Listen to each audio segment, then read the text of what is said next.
Hola amigos y amigas del canal, el día de hoy les llevaremos 5 datos que tal vez no conozcas de Maximiliano de Hamburgo.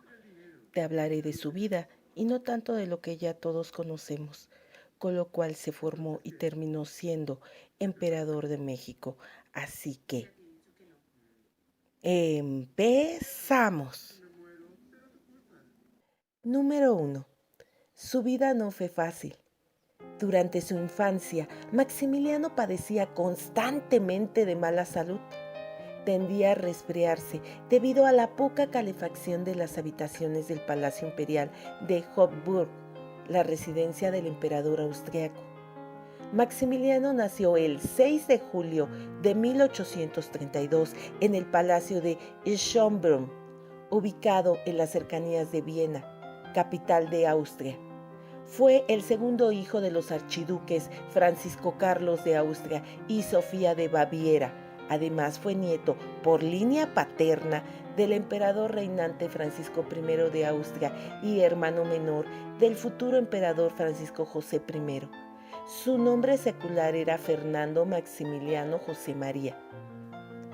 Fernando se lo pusieron al homenaje al emperador Fernando I de Austria, que era padrino y tío paterno de él.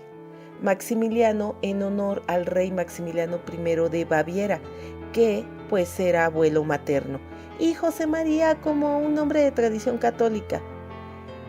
Sofía declaraba que entre todos sus hijos, él era el más cariñoso, mientras que describía a Francisco José I como precozmente ahorrativo. A Maximiliano lo calificó como de naturaleza más soñadora y derrochadora. El tío de Maximiliano, Fernando II de Austria, había gobernado desde 1835. Maximiliano y Francisco José eran muy cercanos, al punto que ambos solían burlarse de su tío, considerándolo intelectualmente deficiente. A cargo del mariscal Józef Radewski, Maximiliano, recién cumplidos los 13 años, en 1845, recogió junto a Francisco José los reinos de la península itálica.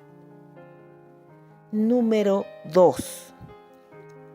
Los análisis de su personalidad, pues son demasiado opuestos. De France presentaba a Maximilian como menos dotado de talento y de carácter más complejo que su hermano mayor, mientras que Sondhaus indica, por el contrario, que a menudo había eclipsado a su hermano desde la infancia y que este último parecía en comparación más aburrido y con menos talento. Maximiliano a los 18 fue descrito como atractivo, soñador, romántico y delitante. Por otra parte, en sus sentimientos nunca tuvo suerte con sus damas que se enamoró. En 1850, Maximiliano se enamoró de la condesa Paula von Linden, hija del embajador de Württemberg en Viena. Sus sentimientos fueron recíprocos, pero debido al menor rango de la condesa, Francisco José puso fin a este idilio, enviando a Maximiliano a Trieste para familiarizarlo con la marina austriaca. En la más tarde, haría su carrera. Maximiliano se embarcó en la corbeta Pulcain para un breve crucero por Grecia. En octubre de 1850 fue nombrado teniente de marina. A principios de 1851 realizó otro viaje, ahora a bordo del SMS Novara. Este viaje lo llevó en particular a Lisboa. Allí conoció a la princesa María Amelia de Braganza, de 19 años, única hija del difunto emperador Pedro I de Brasil, y que era descrita como hermosa, piadosa e ingeniosa, y de una educación refinada. Ambos se enamoraron. Francisco José y su madre autorizan un posible matrimonio. Sin embargo, en febrero de 1852, María Amelia contrajo escarlatina. Con el paso de los meses su salud empeoró antes del brote de tuberculosis. Sus médicos le aconsejaron que se fuera de Lisboa a Madeira, a donde llegó en agosto de 1852. A finales de noviembre se perdió toda esperanza de recuperar su salud. María Amelia murió el 4 de febrero de 1853, lo que provocó en Maximiliano un profundo dolor. Número 4. En mayo de 1856, Francisco José, sí, su hermano, le pidió a Maximiliano que regresara de París a Viena con una escala en Bruselas para visitar al rey de los belgas, Leopoldo I, ya que tenía algo planeado. El 30 de mayo de 1856 llegó a Bélgica, donde fue recibido por el Felipe de Bélgica, hijo menor de Leopoldo I. Acompañado por los príncipes de Bélgica, visitó las ciudades de Tournai, Cortiquet, Brujas, Gante, Amberes y Charleroi en Bruselas. Maximiliano conoció a la hija única del rey y de la difunta reina Luisa de Orleans, la princesa Carlota de 16 años, que inmediatamente cayó bajo su encanto. Leopoldo I, al percatarse de dichos sentimientos, le sugirió a Maximiliano que pidiera su mano. Siguiendo su consejo, él aceptó. Por otra parte, lejos de la futura boda, Austria consiguió en el Congreso de Viena la adquisición del reino de Lombardía-Veneto para la Casa de Habsburgo. El 28 de febrero de 1857, Francisco José nombró oficialmente a Maximiliano virrey de Lombardía-Veneto. En realidad, tras aceptar el matrimonio con la princesa belga, no pareció mostrar entusiasmo ni señales de estar enamorado.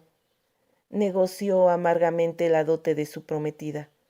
Y mientras continuaban las complejas transacciones financieras entre Viena y Bruselas, con vistas al matrimonio, el rey Leopoldo solicitó que se redactara un acto de separación de bienes para proteger los intereses de su hija.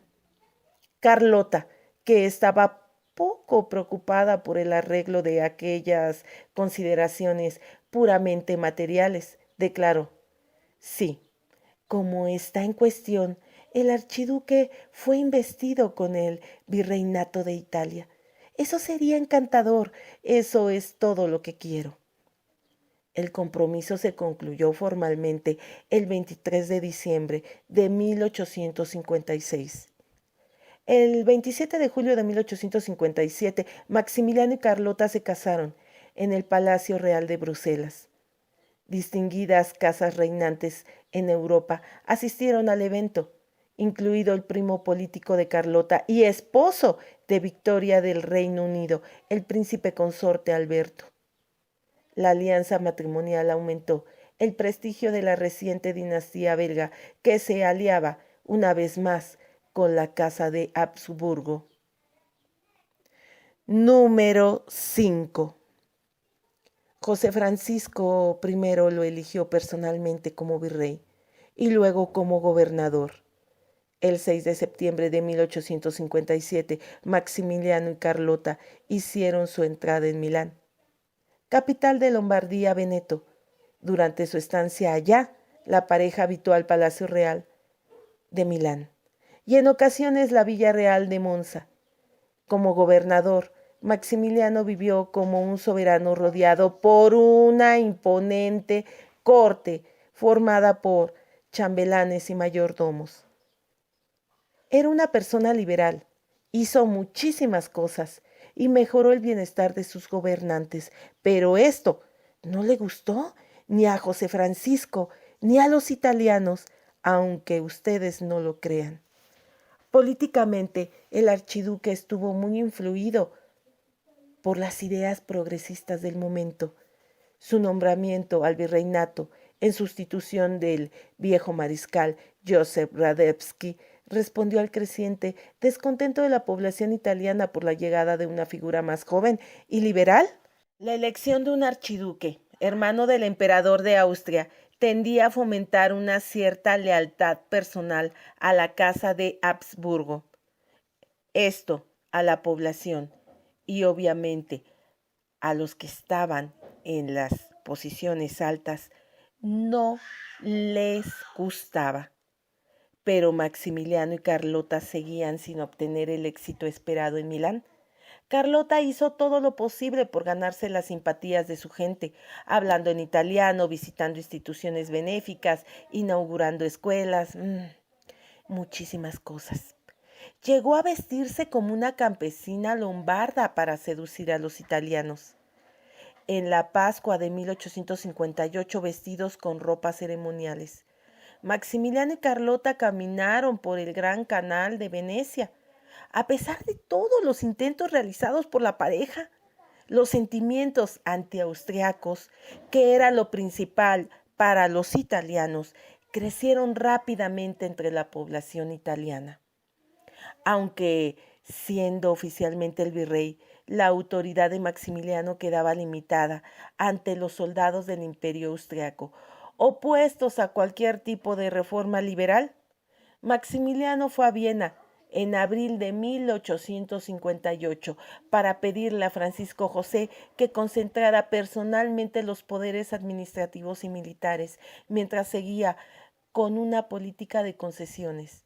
Su hermano rechazó aquella solicitud y lo obstaculizó para liderar una política más represiva. Maximiliano terminó de derrumbarse cuando sus distintos proyectos para mejorar el bienestar de la población tuvieron que ser abortados. A su vez, aquellos intentos de bienestar eran contrarios a la posición en Austria, que combatía a cualquier elemento que perturbara su programa unitario. Francisco José consideraba a Maximiliano demasiado liberal y derrochador con sus reformas y demasiado indulgente con los rebeldes italianos, por lo que lo obligó, pues, a, sí, a renunciar a su cargo, mismo que ocurrió el 10 de abril de 1859. La dimisión fue recibida por las altas clases muy bien, con satisfacción, con un importante actor de la unificación italiana, Camillo Cavour, que declaró: en Lombardía, nuestro enemigo más terrible era el archiduque Maximiliano, joven, activo, emprendedor, que se entregó por completo a la difícil tarea de conquistar a los milaneses y que iba a triunfar. Nunca las provincias lombardas habían sido tan prósperas y tan bien administradas. Pero gracias a Dios, el buen gobierno de Viena intervino y, como de costumbre, aprovechó sobre la marcha la oportunidad de cometer una locura, un acto descortés, el más fatal para Austria, el más ventajoso para Piamonte. Lombardía ya no podía escapar de nosotros. Y principalmente, ya no tendremos ideas liberales. Número 5. A pesar de sus buenas ideas, sus buenos propósitos, y en su vida personal siendo una persona tan carismática, su destino siempre fue en desgracia. Cuando el 26 de abril de 1859 Austria le declaró la guerra al rey de Cerdeña, Víctor Manuel II, siendo conocida posteriormente como la Segunda Guerra de Independencia Italiana o Guerra Franco-Austriaca, Cerdeña salió victoriosa en la guerra gracias al apoyo dado por Napoleón III, resultando como un golpe para las relaciones entre Francia y Austria. El conflicto terminó con el Tratado de Villafranca el 11 de julio de 1859, que volvió a amistar a Napoleón III y Francisco José. En cuanto a Venecia, durante su encuentro en Villafranca, Napoleón III propuso al emperador austriaco crear un reino veneciano independiente, al frente del cual se colocaría Maximiliano y Carlota. Pero Francisco José se negó a la idea categóricamente.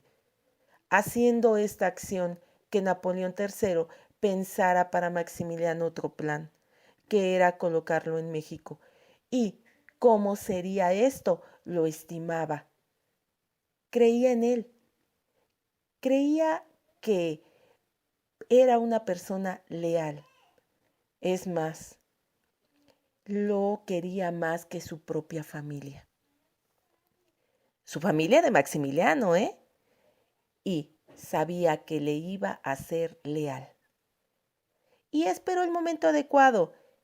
Mientras tanto, Maximiliano y Carlota se embarcaron en un viaje a bordo del yate Fantasía que los llevó a Madeira en diciembre de 1859, el mismo lugar donde la princesa María Amelia de Brasil había muerto 6 años antes. Allí, Maximiliano fue presa de los lamentos melancólicos, diciendo: veo con tristeza el valle de Machico y la amable Santa Cruz, donde hace 7 años habíamos vivido momentos tan dulces, 7 años llenos de alegrías, fructíferos en pruebas y amargas desilusiones. Pero una profunda melancolía se apoderaba de mí cuando comparo las dos épocas. Hoy ya siento fatiga, mis hombros ya no son libres y ligeros. Tienen que soportar el peso de un pasado amargo. Es aquí donde murió la única hija del emperador de Brasil, una criatura consumada. Dejó este mundo imperfecto como un puro ángel de luz para volver al cielo, su verdadera patria, dando siempre a conocer quién fue su amor verdadero, de Maximiliano.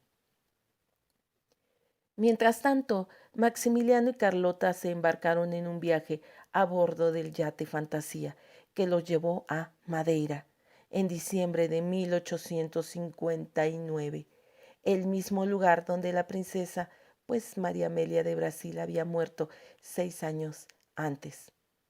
Después de mucho tiempo, a bordo de Fantasía, Maximiliano zarpó desde las costas brasileñas hasta llegar a Funchal, donde se reencontró con Carlota para regresar a Europa.